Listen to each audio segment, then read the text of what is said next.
we're getting access to viewpoints and to people and to connection that we never, ever would have.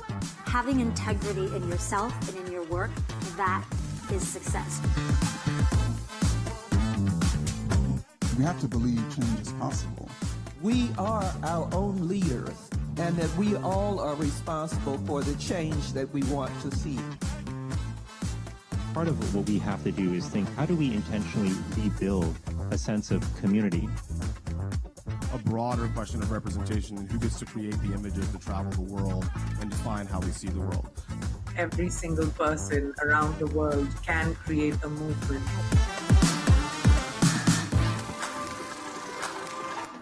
Please welcome to the stage Andrea Valdez, Managing Editor at The Atlantic.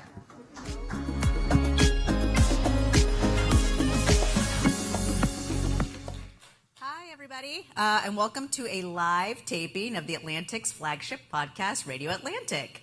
I'm Andrea. Yes. I'm Andrea Valdez, Managing Editor at The Atlantic.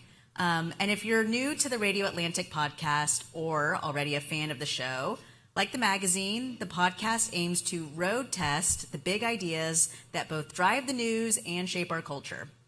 The national conversation right now can be chaotic, reckless, and stuck. And our mission with this podcast is to cut through the noise with clarifying, personal narratives and hopefully help listeners make up their own mind about certain ideas.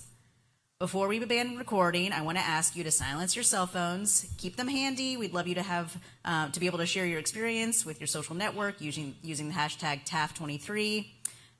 But now, let's get to it. I'm thrilled to welcome my Atlantic colleagues, Hannah Rosin, host of Radio Atlantic, and Atlantic staff writers Elaina Plott and Franklin Foer to discuss their in-depth reporting on the Biden administration and a look ahead to the 2024 presidential election. Enjoy the show.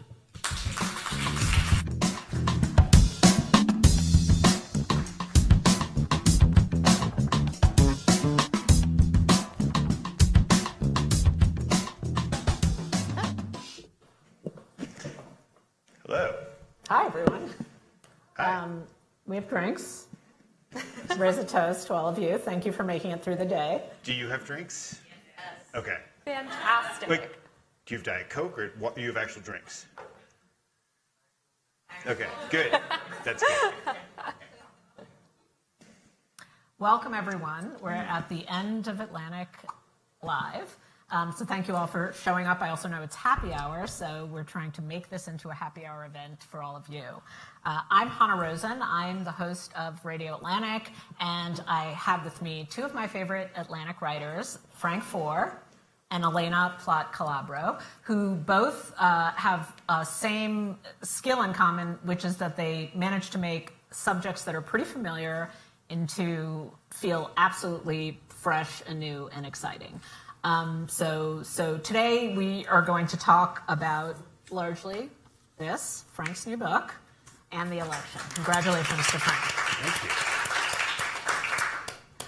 We are going to do a bit of housekeeping before we start. This is both a live show and it's going to turn into a podcast. So you, our live audience, is going to have to spiritually commune with our podcast audience. So what that means is that if we ask you a question, and that you have to answer that question sonically, not with your hands, so we can demonstrate, okay? Just reach into your soul.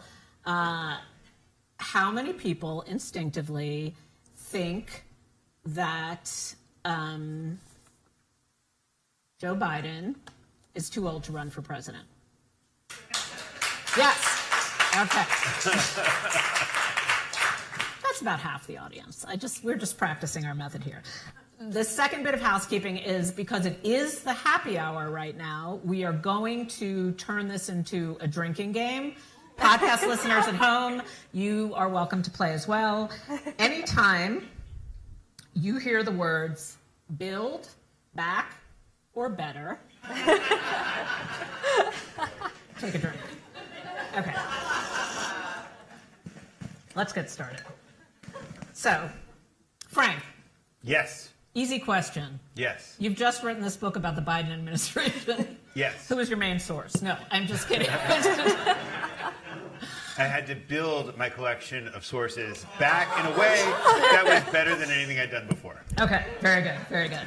I have to take a drink too. So there's. I came away after reading this excellent book with the impression you had the term "hack who could," incredibly memorable phrase about Joe Biden.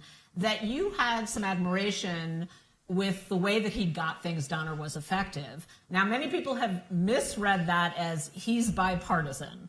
But that's not what you meant. It's not that he's bipartisan. What is his secret sauce? What's the method? What's the art of the deal, Joe Biden style? Right. So the phrase that I used in the title, The Last Politician, it's this quality of practicing politics. It's a way of wielding power. And the thing about Joe Biden that I saw before I started to write this book was just... Back before I started to write this book. Hannah, that was quick. Yeah, thanks. Yeah, a drunk audience is a good audience. That, what I saw before was this guy who couldn't stop talking, who told these hackneyed stories. He was a cornball. There was something there I couldn't connect with. But what I realized was a lot of what made Joe Biden so messy and so unattractive was that he would wear his ambitions and his insecurities on his sleeve. But there was a flip side to that, which is that he's able to recognize ambitions and insecurities in other people, and he's able to detach himself enough. And so when he wields power, he's able to shelve his ego for a time and to assess what emotional baggage are you bringing to this conversation? What's your bottom line going to be in a negotiation? And so really it's about getting things done as opposed to getting things done in a way that crosses the aisle. It sounds actually, when you just described it, like an emotional intelligence. It's just like a sort of simple, universal emotion. It's not some like politician tactic that has gone by the wayside. It's just he actually tunes into other people's insecurities, maybe. No. So when he talks about foreign policy, he likes to use this phrase that foreign policy is like it's like a familial relationship, except with people who have names that are sometimes hard to pronounce. And so when he deals with a foreign leader, when he thinks about Vladimir Putin, for instance, he's able to think about him like he's his drunk uncle or something. And so and he assesses him in this very cool, how am I going to get this guy to stop drinking? And sometimes you can't get your drunk uncle to stop drinking, but you think about him in that sort of way. It's actually interesting because it kind of takes the moral edge off of a conversation like that. Even if he thinks that Putin is a murderer and a dangerous bully and all of these sorts of things, when you assess somebody in that sort of familial sort of way, there's suddenly somebody you can relate to, for better or for worse. Can you give me give us one example of a time that he employed that effectively, in a way that maybe another politician would not have? Yeah. So, dealing with Kevin McCarthy over the debt ceiling, when Kevin McCarthy first strolls into the Oval Office, he's not somebody who Biden has a relationship with, but he kicks all the other aides out of the room, and he's able to look at this guy, size him up, kind of figure out pretty quickly what his bottom line is in terms of the deliverables on policy, and then to understand that really this is an insecure guy who needs to feel like he's owning the negotiation. So when McCarthy is done meeting with him, he's the one who's able to go out and stroll down the White House driveway and talk to reporters, and Biden tells his own people to just let him look like he's in control of the situation while I take him to lunch, I eat his lunch as it relates to the substance. Now I'm finding this sad. It's like, oh yeah, Kevin, Kevin, just let him go first. It's very grade school.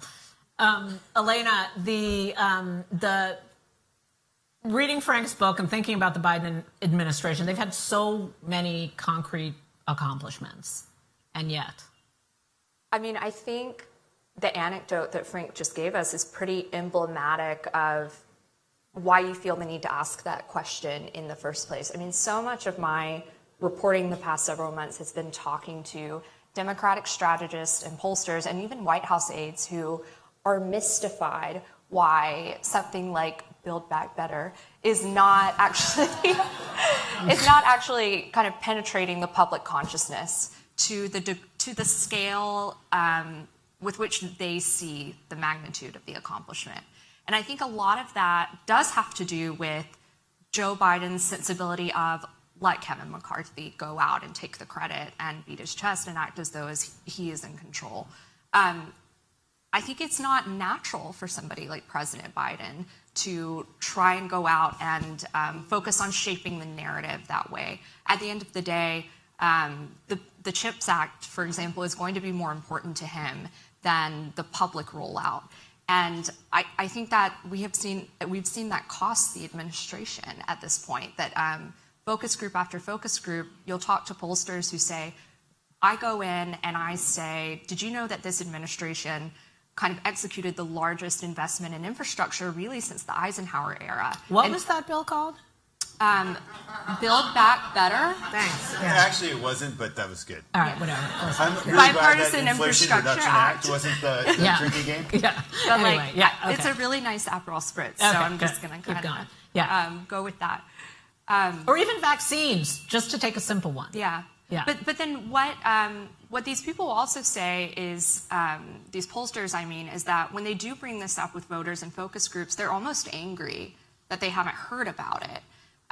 What do you mean they're angry?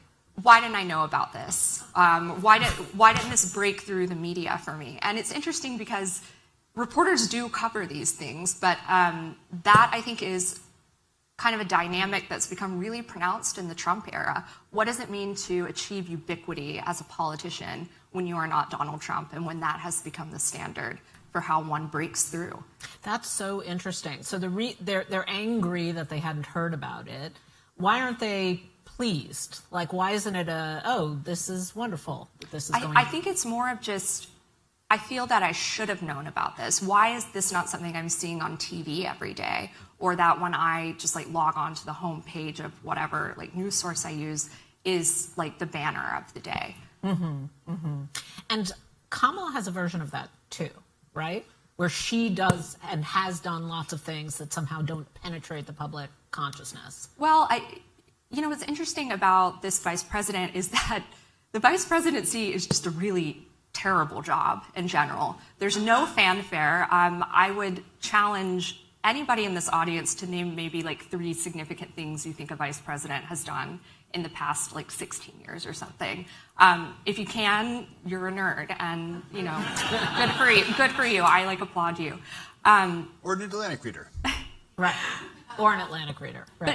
But Joe Biden very, very specifically positioned her as the future of the Democratic Party. She came in with a wave of expectation attached to her to a degree that very few of her predecessors ever had. I mean, when Walter Mondale came into office, people weren't like, that guy, future of this party, I'm going to be following Walter Mondale day in and day out to see what nobody was doing that. Yeah. Dan Quayle broke through occasionally, but for not great reasons. Right, for the wrong reasons. Spelling. Right. Yeah. But there's never a moment where you're like, wow, this vice, really, he is just changing the discourse right now. Really, pushing us forward. Well, there was one Republican who did that. Well, I would say Cheney is probably like the one exception to that. So I feel unsatisfied in understanding why they're not breaking through the public consciousness. Like, I feel like we haven't sort of gotten there. Is it because they are not great communicators? Is it because, is the problem, maybe what I'm asking is the problem them or us? Yeah. Well, I think as a nation, we're suffering through some sort of equivalent of long COVID, where even though the pandemic is gone, there's a lot that still feels bad about its aftermath, whether it's inflation, which is something that you're reminded of constantly, and whether the administration contributed to it in a somewhat meaningful way or an extremely meaningful way, it's there, and people are pissed off about that. And there were things, you talked about the vaccine. Like, when was the right moment to crow about the vaccine? Like, was it while people were getting vaccinated, but there were different variants that continued to rage across the country? Was it after we returned to normal? Returning to normal wasn't something. I read The Plague by Camus, and there was actually a fireworks display at the end of that pandemic when the quarantine was lifted. They tried that fireworks display on July 4th, 2021, and they got lashed roundly for that. So I think there's something about the times that we're living in addition to all the stuff that Elaina was getting at, which is the loss of faith in institutions, the media environment that we live in. And then I do think that there is something about his age that ends up compounding this impression that he's not governing in a competent sort of way. So when you read my book, you would see that he's a micromanager. He's involved in a lot of decision making. But the public impression is that he's not an energetic president. He speaks all the time, yet those speeches don't manage to break through. And on top of which, maybe some of the catchphrases that they're using, Bidenomics, they just don't resonate. They don't capture exactly what's happening. I think maybe my fear. Is that persuasive? No, that's almost persuasive. But I think my fear is that we don't have tolerance to take in kind of fine good news. Like our senses are heightened to conflict in such a way now that we can't even hear anything that's below the decibel of that. And so if he were to somehow say, look, I've done this great thing, I've done this with inflation, I've done this with vaccines, it's just comes in as noise, dull noise. I would say two things to that. So sort of similar to your point, Frank. Celinda Lake, who's a pretty prominent Democratic pollster, has done a lot of work for the Biden campaign.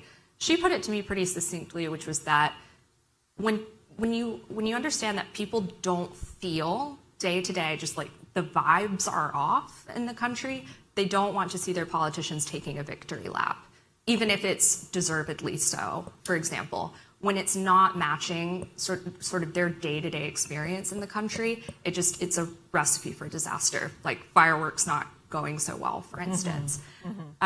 So I think that's something important to think about. But the second thing that's interesting about whether voters today have the capacity to, register good news or even seek it out, on their own, that's, I think, something that Democrats are confused by too, because, Biden was swept in ostensibly on this idea that voters want a return to normalcy. They want to get back to a place where they're not actively wondering what their president is saying or doing every day. In some ways, that is what this president has been able to provide.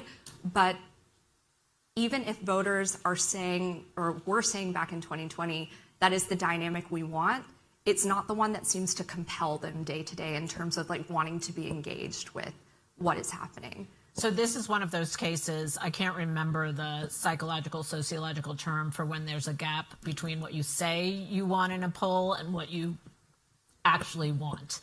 And you're not even aware of that, your desire, because it's subconscious. So you're like, check, I want to go back to normal, but it's not actually what you want. I still remember when Michael Bennett was running in the Democratic primary, which seems like 5 lifetimes ago. But in 2019, I remember he had a tweet where he said, I promise that if I'm president, you will go 2 weeks at a time without thinking about me. Because you're not actively wondering, did I just majorly screw up that meeting or, whatever I was supposed to do at the Munich Security Conference. And I do think that ethos resonated with voters at the time just because of the fatigue generated by the Trump news day in and day out. But again, in some ways, that is the dynamic Joe Biden has been able to replicate, but it's not registering as immense satisfaction on the part of voters because of it. It was almost like you've sat and you watched social media all day long, and the way that social media rewires your brain so that you constantly need to be titillated. And then when Trump goes off the scene, the traffic, to news websites and TV ratings starts to crash. And so people actually aren't tuning into the news, if even good or bad. And it's amazing to me how much Trump still defines the way that even we're talking about Joe Biden in this election. So you take the question of his age, for instance, and it's being placed on this continuum with Trump's own mental acuity issues. So that's the way that Joe Biden's age is framed. It's a question of mental acuity. But that's not on the spectrum with Donald Trump being a lunatic. Right. Those two things, being able to, getting lost in a story about Jesse Helms' funeral is not the same as being a madman. But politics is affect and presentation. And I think reporters have to reckon very honestly with the fact that Trump is not maybe getting talked about by voters in that respect because he just presents as someone who is more energetic and active than Joe Biden is. I mean, that's just a fact. It doesn't matter how few years actually separate them. Yeah. I have an idea. Okay. For a campaign slogan. Okay. The vibes are off. I see you. What do you think? Because then it would be acknowledging reality. Yeah. No? The vibes are off. I see you. Yeah. I don't think that's going to It's better.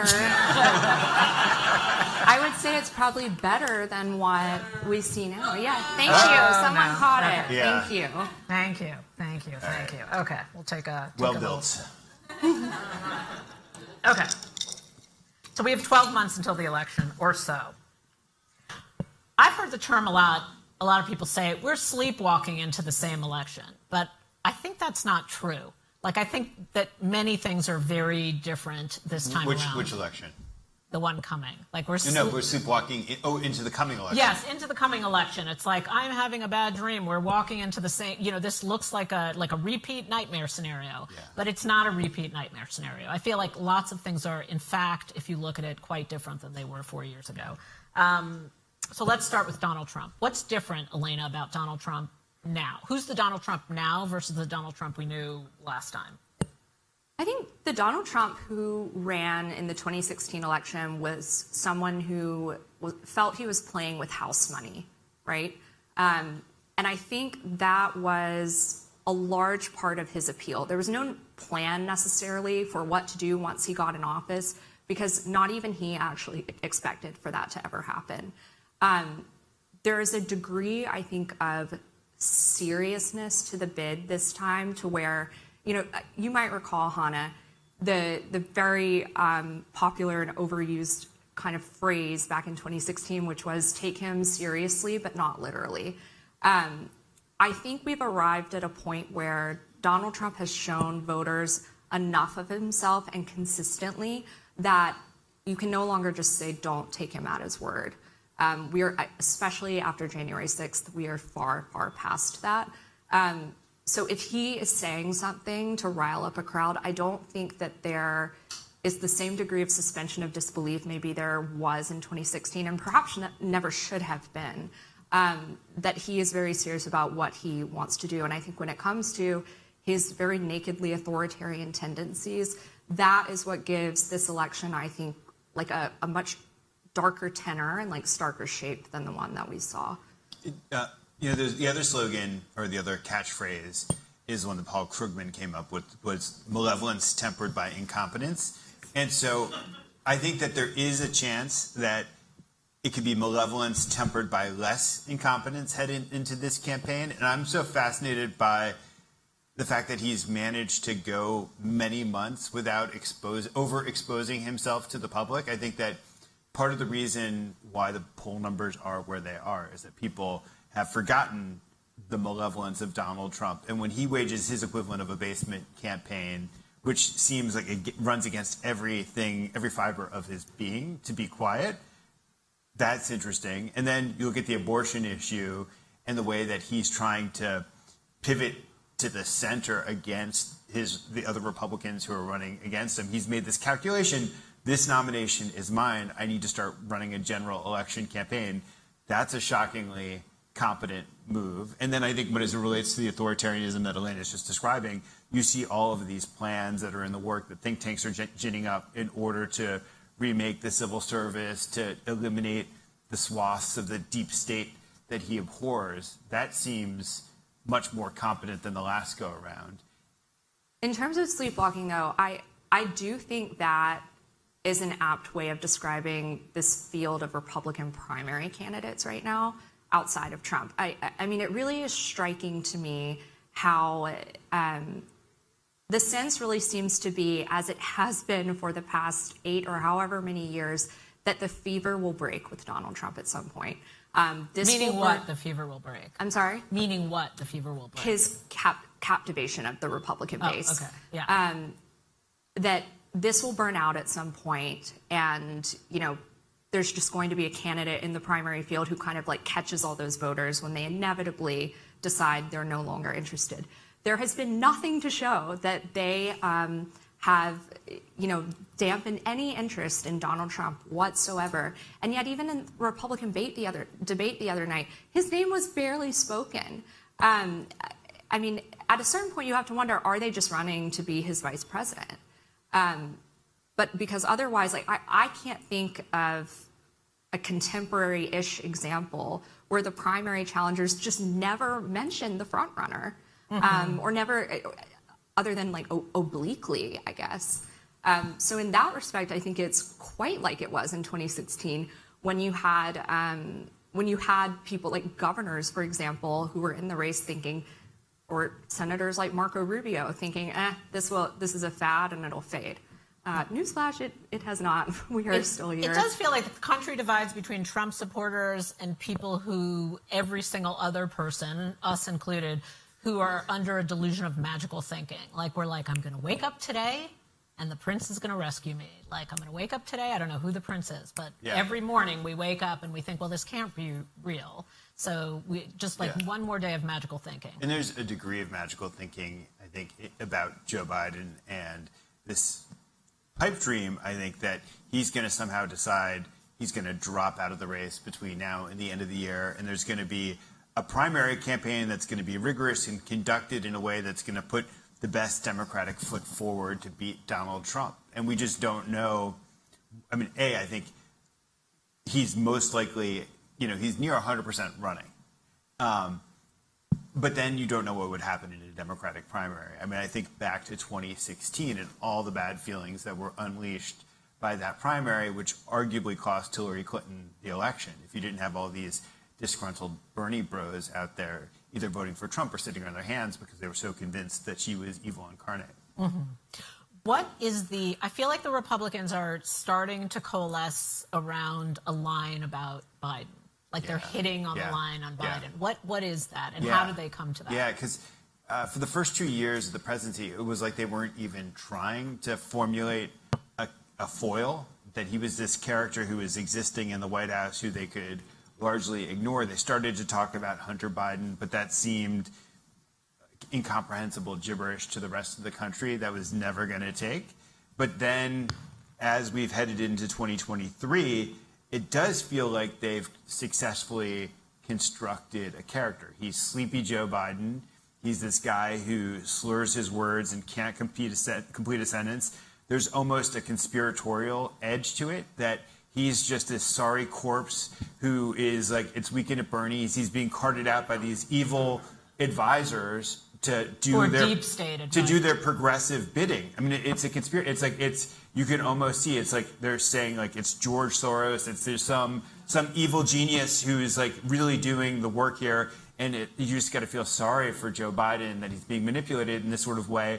And then they have the Hunter Biden thing, which I think has been so successful because, like I described, the mental acuity continuum. There's this corruption continuum that now exists where Hunter Biden did his thing and Donald Trump did his thing. Never mind that fundamentally subverting the democracy in like 90 different counts that have been indictable is very different than your son lying about his drug use on a gun application, different in kind. But they've successfully created this impression that Joe Biden is just another elite who is getting away with it because he's using his connections. Maybe that's another big difference between now and 2016 is, I remember we used to have that's kind of like, oh, look, like internet tactics seeping into real life or seeping into the election. That's like fully an internet tactic. It's like whatever that little kid phrase is, with like, it's not me, it's you. You just take whatever name calling is coming on you and you say like, no, it's you. You're the one you're the corrupt one, even though it doesn't make any sense. I do think, though, that there is a dimension that we haven't addressed yet, and we should, because Frank in particular has done great reporting on this, but it's not just coalescing around an idea that's all hot air as it relates to Joe Biden. I would argue that Republicans actually finally gained the foothold they needed to position him as incompetent or less than ideal as a president, what have you, after Afghanistan. His poll numbers have not recovered since Afghanistan. I mean, Democratic pollsters will tell you that they cratered after Afghanistan and have not been able to recover. Which to me, I just find fascinating as a reporter, because it does seem often that we're in this moment that maybe a news cycle has 3 days before it fizzles out. But Afghanistan is something that has kind of remained like a through line of this administration when it comes to perceptions about, competence or incompetence. So Frank, I would love to hear you more, just because, if you guys haven't read, Frank has a phenomenal excerpt of his book in The Atlantic about sort of just like the moment by moment of President Biden's decision to withdraw troops from Afghanistan. But just, what has your reporting shown you about the aftermath of that, and how it has remained something even today that Democrats are contending with? Yeah, I need verbal convincing, because I find it hard to believe that Americans answering polls care about Afghanistan. No, or that that's critical in their thinking. There was a clear correlation. When he came into office, he did have this very stellar opening frame where he rolled out the vaccine, he got the rescue plan passed, they passed the infrastructure bill through the Senate, not Build Back Better. Oh, I really needed a drink. I was going to ask you if you would just say I've something. just been taking yeah. And so that was a moment where he suffered a fall, and he never recovered. It wasn't just Afghanistan, because Afghanistan allowed Joe Manchin, who had all sorts of doubts about the massive social spending climate bill that was indeed. He also has a houseboat very close to here, by the way. It was indeed Build Back Better. And then it all became about the legislative sausage making. It was a very unattractive look, where it looked like just as Joe Biden couldn't competently get us out of Afghanistan, he couldn't even competently wrangle members of his own party to support his agenda. And so you have this prolonged period of suffering culminating in this kind of suicide mission that he goes on to try to pass the voting rights bill, even though he knows that it's doomed. But then he goes and he compares Joe Manchin and Kyrsten Sinema to Bull Connor, which looks terrible. And then he realizes that he's made a mistake, and he's compared his friend Mitch McConnell to Bull Connor. And he goes into the Capitol to go visit Mitch McConnell because he happens to be in the building, and McConnell is not there. He knocks on his door. McConnell is not there. And he's left kind of wandering the halls of the Capitol. And to me, that's the low point of the administration. And you have a lot of baseline stuff that gets established in that period, even though what follows is this incredibly fertile period of legislation where he passes all these things that will have meaningful impact on the country for generations. And even though Afghanistan is then followed by Ukraine, which was as bravura a performance of statecraft as Afghanistan was a failure of it. I buy it. Are Americans following that closely? I feel like they're just left with a general impression of him maybe wandering his pajamas. No. The Afghanistan stuff was so viral and so terrible, and the images of people falling from airplanes and the chaos in the streets. And it was one of those rare occasions where mainstream media and Fox News were completely in sync. And somewhat, mainstream media reacted to it in a very moralizing sort of way. Like sad for the people there, right? Sad for the people there, outraged at Biden's behavior, and profoundly disappointed in Joe Biden. And it was only really 6 months into the new administration, so they're just such fertile ground for, first impressions to be formed, and those are often the lasting ones. Which Kamala has a version of too. I mean, it's funny, they both did things early in their administration which they can't seem to get beyond. Yeah. Do you think, because of this, Joe Biden is maybe too old? I haven't asked you guys if it's outrageous that he's so old and running for president. You can answer or not if you want to. Yeah. Answer? Sure. Okay. So I've thought a lot about this. When I wrote my book, interestingly, I thought about the age question. It frames the book, but age isn't a through line of my story. And I had to question myself afterwards, why didn't I push the age question more? And it's, in fact, in the first few years of his presidency, and if I was writing a book about governing, age didn't matter to the way that he governed. And if you were to ask me now, Nikki Haley has a competence test that she would like every presidential candidate to take, Joe Biden right now would pass that competence test. I mean, he's got, right now he has the ability to do the job. But there are a couple caveats that are very important that needed to be appended to that. He doesn't necessarily have he does not clearly have the energy to campaign in the way that he would have a couple years ago, let alone a couple of decades ago. And does that become an issue for the Republic that he can't energetically campaign in that sort of way? Then there's the question of, is it a good idea to have an 86-year-old president? I would say no. Like I would rather not have an 86-year-old president, but I would rather have an 86-year-old president than Donald Trump. And so, And why? Politics. I don't instinctively understand the age question. I understand the gerontocracy question. Like, why is everybody that old? Yeah. But I don't understand the specific age question. Like, 86-year-olds probably, to me, have a lot of experience and wisdom, and this is a terrible period, and Donald Trump's the other choice. Like, it doesn't enter my mind the way it does a lot of other people. And it's true. And I do think that there is, I don't think Ukraine or China, these really massive issues that loom over the world, loom over the presidency, Joe Biden happens to have an incredible amount of wisdom and experience as it relates to foreign policy. And to navigate a proxy war against a nuclear power where choices could result in a very, very dangerous escalation that could destroy the planet, there's a lot of value in having somebody who's been around the block. And I feel more so reading your book. It's like a guy with a lot of experience, some amount of self-awareness, a lot of emotional intelligence, drive. Sure. Here, I would chime in to say the conversation that y'all are having right now and sort of almost the case that you're making is not the one that the White House is currently making. I think where this White House is running afoul of voters when it comes to this age question is that they act as though it's an illegitimate question. Okay. I see. Objectively, it's not really the point whether or not that's true. The point is that polling day in and day out shows that Americans do care about this question. But White House aides, I mean, you bring it up and they act like you're insane. That, that you would even like deign to ask them about Joe Biden's mortality, like as a human being.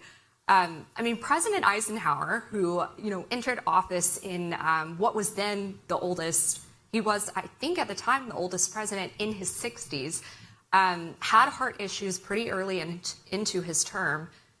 He really felt that Americans deserved to know that he felt, ready and willing to continue doing his job and was there and with it. But it was also important to him to demonstrate that even though he personally hated Richard Nixon as his vice president, just really didn't like the guy, that Americans had the sense that were something to happen to him, that they would be in good hands with Richard Nixon. And this White House has not sort of taken on, I guess, a similar mentality that this is something that, is a legitimate thing to care about. Even if they don't think it is, Americans do, and they should be communicating with the public accordingly. That's such a good point. I never thought of that. If they just were like took the Fetterman route, like, here's what's going on, here's where I'm going to be ready. Kamala's, whatever, just address it. I mean, I've said that to White House aides before. I'm like, do you not think that it would go over relatively well if your boss were to say, listen, I know I'm old, but I feel great. I have every expectation of finishing out 4 more years. But listen, if something, God forbid, were to happen to me, you're in great hands with Kamala Harris. But they're clearly worried about voters having to make the choice between Kamala Harris and Donald Trump because they're not convinced that voters will choose Kamala Harris over Donald Trump. Is that true? Like, is there a lot more scrutiny on her because of the age question? And how does that, what dynamics does that cause? Yeah. And listen, that is not entirely unprecedented in history. I mean, it was brought up when Sarah Palin was chosen as John McCain's running mate because he had a history of melanoma at the time. So Democrats, rightly would bring up that question. Oh, if he were to pass away, do you want Sarah Palin running the country? So that's not entirely without precedent, but I mean, yes, it's a real dynamic in this campaign. Can I just just looking at the age question, I also, we talked about Eisenhower. You also have the Woodrow Wilson example where you had Wilson suffers his stroke and then has this period where he's incapacitated. They're not transparent with the nation about that. And then also a lot of bad things followed because there's so much power invested in the American presidency that if you have a president, this is, I think, even more true with Donald Trump than it would be with Joe Biden. But if you have a president who doesn't have the temperament that they've had for the rest of their lives, they can then execute Red Scares. They can undermine the Versailles Treaty. They can imprison political opponents and unleash terrible sentiments in the nation. So it is a fair question to be asked, I think, of both candidates. I feel like what we are leaving, where we've taken our audiences so far, is that the Democrats are sort of like drowning under a series of incompetent strategies, and Trump is the clever one. He's riding it right. Have you guys, in reporting on Democrats, landed on anything surprising, hopeful, where you think, oh, that's a clever move, or like that's a person who knows what's up? So on this very stage yesterday, I did a panel with Sarah Longwell, who is a Republican strategist, but very anti-Trump. She publishes The Bulwark, does focus groups constantly, and Alencia Johnson, who is a Democratic strategist. And what Sarah at one point turned to Alencia and she said, as somebody who very much wants Biden to win, it is just so strange to me that it's been so clear that where Republicans have succeeded in the messaging game the past several years is that when Donald Trump says something, every Republican down the line is on cable news that night repeating it verbatim, that it is the best thing for the country ad nauseum. Democrats, it's never the same. So Sarah essentially says, I'm just going to need you guys to kind of get it together in that respect. But I mean, going back to the question about the vice president, even just faking that Democrats think Kamala Harris would be, an exceptional president if elected. I mean, Jamie Raskin is on with Jake Tapper, and he's saying, yes or no, do you endorse Kamala Harris for vice president? And he said, well, I haven't seen polling, and it's just he said, no, I'm just level with me here. Yes or no? And he's like, well, it was remarkable. And then you have Nancy Pelosi on with Anderson Cooper. He asks her the same question, and he said, do you think that Kamala Harris is the best running mate for Joe Biden? She said, he seems to think so, and that's what matters. Yeah. I think so. Republicans, meanwhile, they'll go on TV, and then you catch them in the green room after, and they're like, well, I'm full of shit. I don't believe any of that, whatever. But they're just not being like, well, Donald Trump is the second coming. Right. Right. Why is that with Kamala? Do you think that's why? Why? Why? Did you develop any theories? Yeah, why is it so hard to get behind her? I think that has a lot more to do with internal Democratic Party dynamics than it does with anything about Kamala Harris's competence in particular.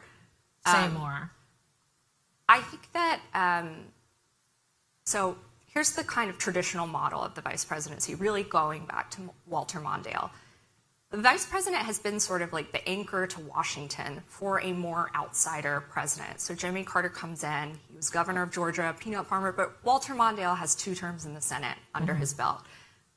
Dick Cheney, the New York Times, would refer to him as sort of his tether to the Capitol for George W. Bush. So we've had, with notable, occasional exceptions, that really has been the model. But really to the title of Frank's book, you have Joe Biden coming in, who is absolutely a creature of the Senate. I mean, Kamala Harris was not 10 years old when Joe Biden started his first term in the Senate. She is not going to be that man's anchor to Washington. So I think a lot of it has been she has not, even though she had a couple of years in the Senate before she ran for president, but she never really established herself as a person with deep relationships in the Capitol. And I think the deviation from that model has meant that kind of her most natural surrogates, which would be, her former colleagues on Capitol Hill, they I think they're encountering in her just like a model that they haven't in the vice president before. She really enjoys being out in the country and like holding these round tables. And for that reason, she was really the only politician in Washington, Democrat or Republican, who understood the salience of abortion ahead of the 2022 midterms. I mean, that wasn't an accident. Like, she has built her vice presidency around being out in the country, doing these events, talking to voters directly. And it sounds sort of like quaint and old-fashioned maybe, but I think it gave her sort of an understanding of the temperature of the country in the lead up to midterms that people who are just kind of stuck in the cloakroom day in and day out didn't have at all. But that's all to say, Hannah, sorry, roundabout way of saying. But so she doesn't have any friends or enough friends? Or... She does not have deep, meaningful relationships with people on the Hill. And she doesn't speak whatever the language is? No, not at all. And she's also, I mean, she's just, I mean, she would tell you, she much prefers being away from Washington. I would add that it was very hard for her to carve out a political identity because when Barack Obama picked Joe Biden, Barack Obama rolled his eyes at Joe Biden constantly. He didn't like the cornball stories and the fact that he would just try to dominate meetings. But on some deep level, Barack Obama felt as if he needed Joe Biden because there was he needed Joe Biden's foreign policy experience. He needed his relationships on the Hill. Joe Biden may have his insecurities, but one of his insecurities is that he thinks is not that he has self-doubt. He believes that he is the best expert in the White House on everything. And so it's very hard for Kamala Harris to carve out the issue areas that would give her that kind of identity. And she made it harder for herself at the beginning of the administration because both Joe Biden and Kamala Harris, for different reasons, do a lot of self-editing. And it's the reason that both of them tend to present in a way that seems either inauthentic or as if they're not able to really say what they want to say because they're afraid of saying something, which is why they end up both talking their way into these very, very circuitous sentences that sound phony. Yeah, they sound phony. There was a sad detail I'm just remembering in your book as you spoke about how in the beginning of their relationship, Joe Biden said to Kamala, I've been where you are now. I know how hard it is to establish yourself as vice president. And then as time goes on, we're going to meet weekly and talk about this. And then the weekly events sort of fall off the calendar. And, it's the typical thing that happens in Veep, but not funny. Yeah. And he had a phrase. Yeah, right. I mean, that's actually an important thing to remember, that the vice presidency is a premise for a comic show.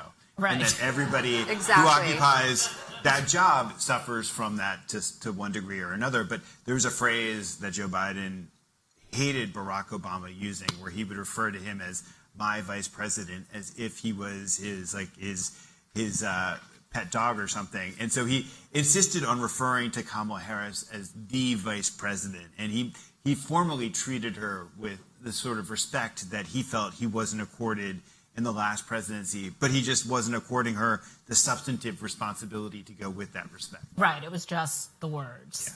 Yeah. Okay. Prognostication. Anything you guys can prognosticate that feels different than what we all think is going to happen? No is a fine answer. Your insider. Can I just, I want to say one thing about, you talked about the difference between Democrats and Republicans, and I think part of that difference is the level of fear and anxiety that Democrats bring to every sort of political discussion because the stakes are so existential that, there's this famous phrase that David Plott used to describe Barack Obama's doubters, that they were bedwetters. And like, if your nightmare is about to descend on America, you're going to wet the bed all night long. And so... by the way, it is amazing to me that that's a mainstream political phrase. Bedwetter. Like, it showed up in the Washington Post the other day. It's like, oh, they're bedwetter. Like, that's like just a thing we say. Just a word in the political lexicon is bedwetter. Well, but I think that the reason that it's effective... And aren't you, by the way, like excessively relaxed when you're bedwetting? Or are you anxious when you're bedwetting? Actually, forget it. Go ahead. Yeah. You're being serious. Okay. Sorry. Radio Atlantic, this is your next episode. Yes. Bedwetting. An investigation. Yeah. An investigation. A 3-part series. And so I think the point is that when you're bedwetting, you're anxious, and that when you're anxious, you're not actually able to make cold, honest calculations about what's happening. And there's so many reasons to be afraid of Donald Trump, but the political conditions right now, so many months before the election, are not necessarily reliable. And if you look at what Nate Cohen has been writing in the New York Times, so I'm not saying anything that's original, but I think this is an underappreciated fact that Joe Biden has hemorrhaged support in California, in New York, where you have migrant crises and you have high inflation, especially high inflation, high gas prices. And so he's not going to be able to run up the margins in blue state bastions. But then you look in the industrial Midwest or the Rust Belt or the Wisconsin and Michigan and the like, Democrats have consistently performed very well there since Trump's presidency in midterm elections and special elections, that abortion has been a very salient issue, that white voters in those places have actually stuck with Joe Biden. And so it's possible that headed into this election, we're not going to have this massive disjunction between the popular vote and the Electoral College. Joe Biden and Donald Trump could be running, 46, 45, close to even. But as long as Joe Biden has somewhat of a lead he doesn't need to run up a 3 or 4 point margin in order to beat Donald Trump, given what's playing out. I'm going to summarize what you just said because I'm not sure I understood it. So Okay. What you were saying is the sort of bedwetters, paralyzed by fear, just come into every conversation with so much fear. But if you actually look at the statistics and the numbers, there's a scenario by which there's nothing to panic about. That there have been political trends that have flipped, and so our past lens for interpreting political circumstances may not apply to this next election. Got it. Okay. Do you have any for me? I have one thing to add if we have time. Yeah, go ahead, and then I have because one more. you had mentioned this briefly, Hannah, and I think it's a really important point, and I'm glad we're circling back to it. But I think another underappreciated dynamic that is likely to play out in a general election with Donald Trump as the nominee is abortion becomes not so obvious a flashpoint just for Democrats anymore. Mm-hmm. Ron DeSantis is the nominee, absolutely. I don't think that Democrats worry about maintaining the independents and maybe more moderate Republican women that they were able to pick off in the midterms. With Donald Trump as the nominee, that issue gets trickier to litigate. I see it being, just as much of a flashpoint in the election, this general election, as I do in the midterms. And I think it's just going to be interesting. Is that just because Donald Trump is able to triangulate on the issue?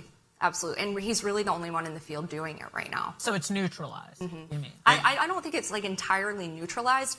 I just think it becomes harder in a way that, again, if Ron DeSantis is the nominee, you're not going to have Jim Messina sending out strategy documents. Well, how do we act as though we're the reasonable one on abortion versus Ron DeSantis?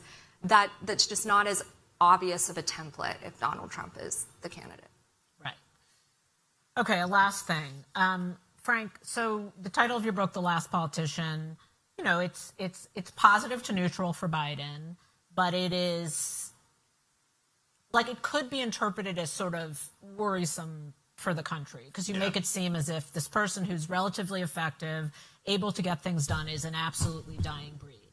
And yet, the feel of your book is not dark or pessimistic.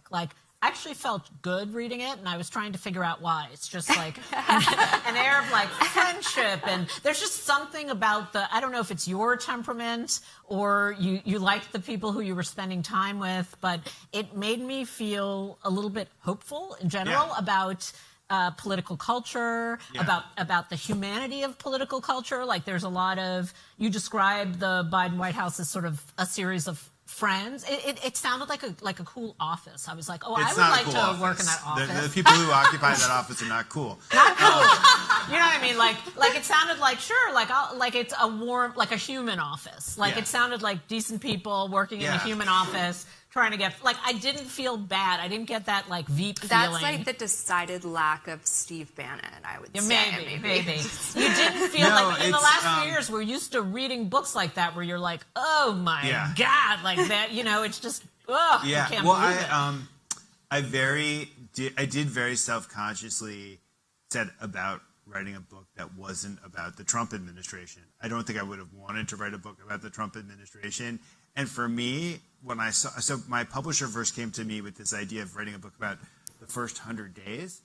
And I didn't want to write a book about Joe Biden. I wanted to write a book about earnest, well-meaning people descending on a government that had been ruined by the last occupant as they contended with a historic pandemic and an economy that was on the brink. I had this image of Ron Klain, who was Biden's chief of staff, wearing a headlamp as he was excavating the ruins of government that Trump had left behind. And what was attractive to me about the project was writing a book about governance. I mean, I don't have... But the fact that such people exist and they take governance seriously and they take to task, that is their responsibility to fix, that's actually hopeful. Yeah, like that suggests that people go into politics for the right reasons, and it's not like just the last politician and oh no, like what do we have left? Like that there is a strain of people who care about running the country in that way. And also, our institutions can work.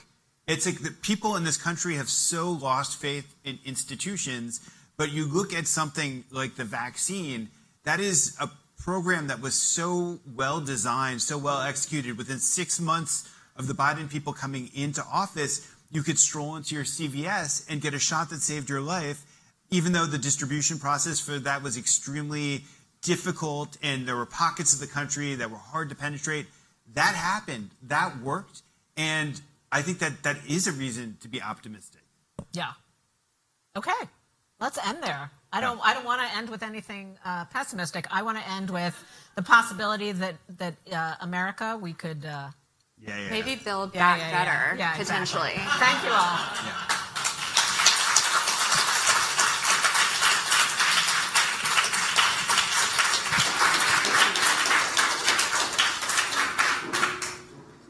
I don't really know what... Do we? you can ask us questions. We have 5 minutes. I think an interactive part of the program that's not recorded for public distribution. Anybody have any questions about... Yes. Bring it.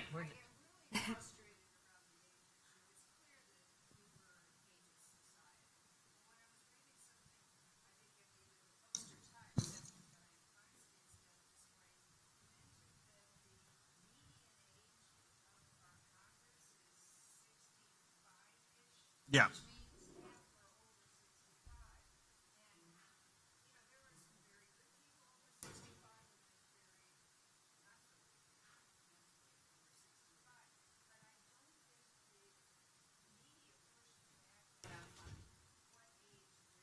Because it's not. I've thought a lot about this over the course of.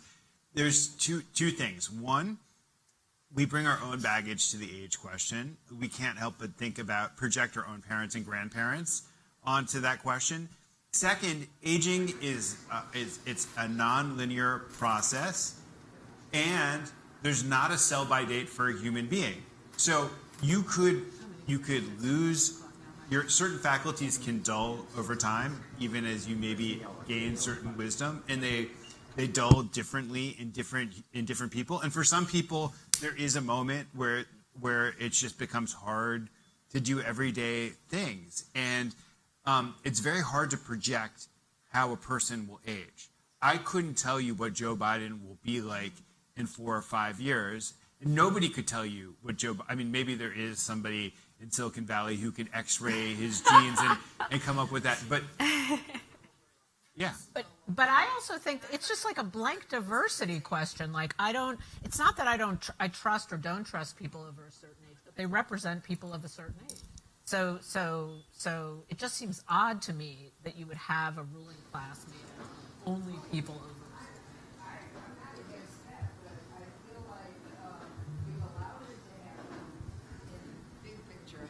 voters, and we don't talk about that, but we talk about one person who is only a year older than I. Maybe that's why. I think it's probably just because we have this idea that money and that people with money also have a right to influence, which not every country does have, and it's have more money. In the back there.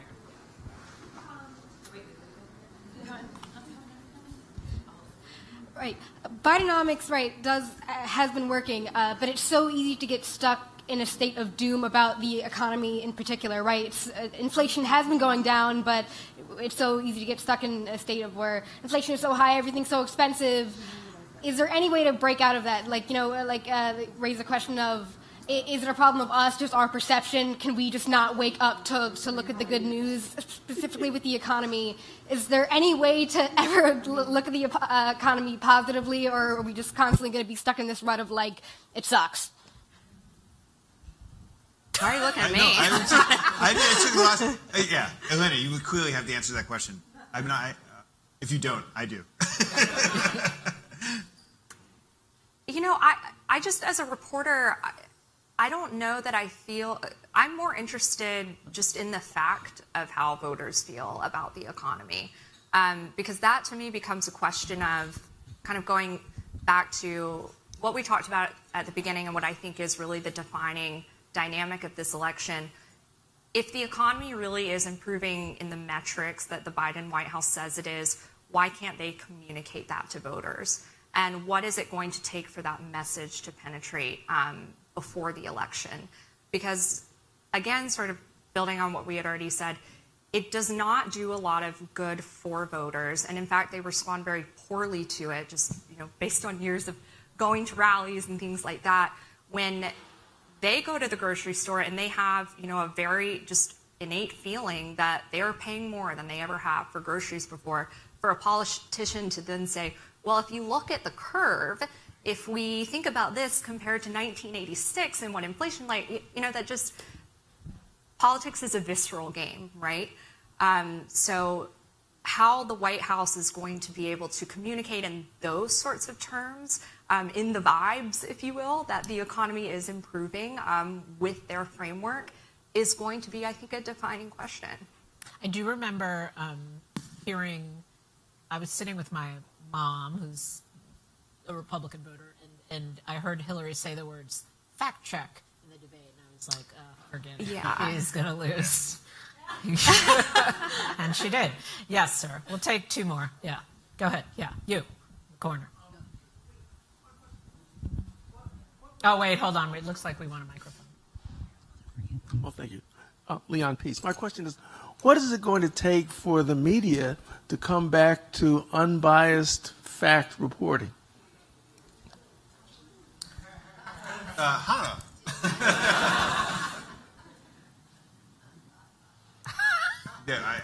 No, I mean,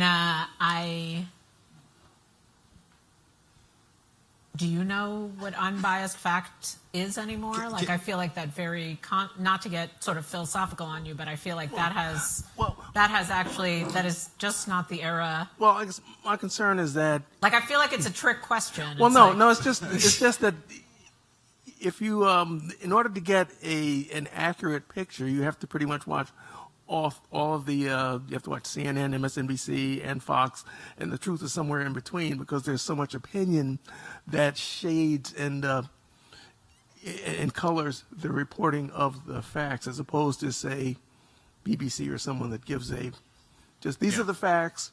If someone comes up and says this was a stupid thing or they lied, as opposed to saying the facts are A, this person said B, and then I can, on my own, conclude that it's a lie. I guess I've developed a filter in my mind because I assume that it's human beings who are writing the news or choosing how to frame the news, and so I just decide, who's the most honest, and how much filter do I need up for the New York Times versus how much filter do I need up for Fox News versus what kind of filter do I need for, the New Yorker, or whatever it is that your news sources are. And I actually think those are different. I don't think the news is universally the same in how much they shade and lie. I think there are distinctions. And so is that fair?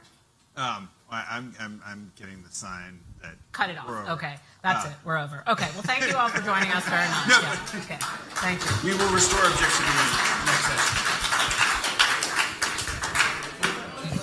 Thank you.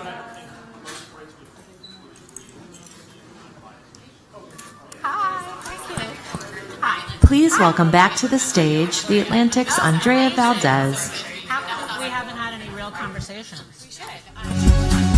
Because for a couple reasons. Incumbent presidents rarely challenged, right? Jimmy Carter, 1980. I just wanted to say thank you all for coming. If you're interested in exploring more of The Atlantic or the Radio Atlantic podcast, support our journalism by becoming a subscriber. And if you're already a subscriber, thank you. And finally, we invite you to join us on the pier this evening at 7:30 p.m. for our final event, live storytelling with Spike Lee and Jamel Hill. Thank you.